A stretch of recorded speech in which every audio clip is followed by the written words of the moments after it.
ইমাম আলী মাকাম আস্তে আস্তে বড় হতে লাগলেন। ফারুক আজম সিংহাসনে উঠে গেলেন। অর্ধ জাহান মুসলমানদের দখলে চলে আসলো।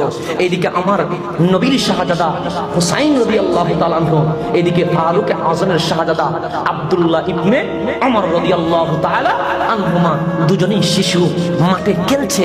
খেলতে খেলতে হঠাৎ ক্ষুধার্ত হয়ে গেছে। হযরত আব্দুল্লাহ ইবনে ওমর রাদিয়াল্লাহু তাআলা আনহুমা আরজ করলেন, হুসাইন, আপনি দয়াল নবীর শাহজাদা, আপনার মাকাম অনেক উপরে, আপনি জান্নাতের সরদার, আপনি যদি গাছে উঠেন এটা বড় বেমানান হয়। আমি আছি, আমি গাছে উঠে খেজুর পারবো, খেজুর পেরে আমিও খাবো, আপনিও খাবেন, আমরা দুইজনেই আমাদের ক্ষুধাগুলো নিবারণ করব। হযরতে আব্দুল্লাহ ইবনে ওমর রাদিয়াল্লাহু তাআলা আনহুমা ইমাম আলী মাকাম ইমাম হুসাইনকে নিচে রেখে গাছের উপরে উঠে গেলেন। খেজুর একটা নিজে খায় আর একটা নিচে দেয়, একটা নিজে খায় আর একটা নিচে দেয়, এভাবে করে দুইজন খেতে লাগলেন। হঠাৎ করে একটা পচা খেজুর গাছের মধ্যে নষ্ট হয়ে গেছে।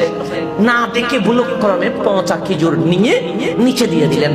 ইমাম আলী মাকাম ইমাম হুসাইন যেমন তেমন জাত নয়, জান্নাতের বাদশা, যখন দেখলেন খারাপ খেজুর দিয়েছে, মাথা গরম হয়ে গেছে।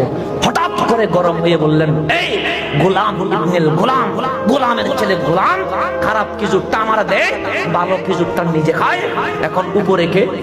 হযরত আব্দুল্লাহ ইবনে ওমর রাদিয়াল্লাহু তাআলা, উনি কে? অর্ধ জাহানের বাদশার রাজার ছেলে, আমিরুল মুমিনিনের সন্তান, গোলামের ছেলে গোলাম বললে মাথা গরম হয়ে যাবে।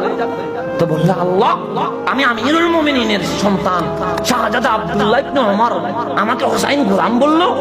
তাড়াতাড়ি নিচে নেমে গেছেন। হুসাইনকে ডাক দিয়ে বললেন, আপনি আমাকে গোলামের ছেলে গোলাম বললেন? হ্যাঁ বলেছি। উড্র করেন। উড্র করবো না। বিচার না পেয়ে তাড়াতাড়ি দৌড় দিলেন বাবার কাছে।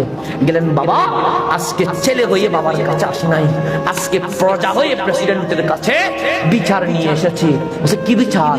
আজকে আব্দুল্লাহ ইবনে ওমর সন্তান হিসেবে নয়, একজন প্রজা হিসেবে বাদশার কাছে বিচার চায়।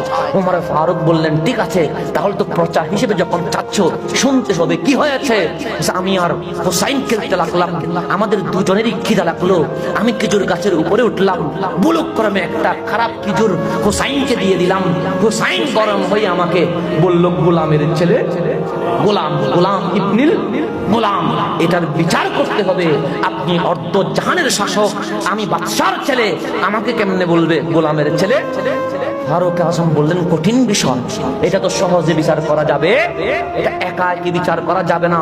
আগামী জুমায় সকল মানুষের সামনে আমি ওমর মিম্বারে বিচার করব। আমি ওমর কি করব?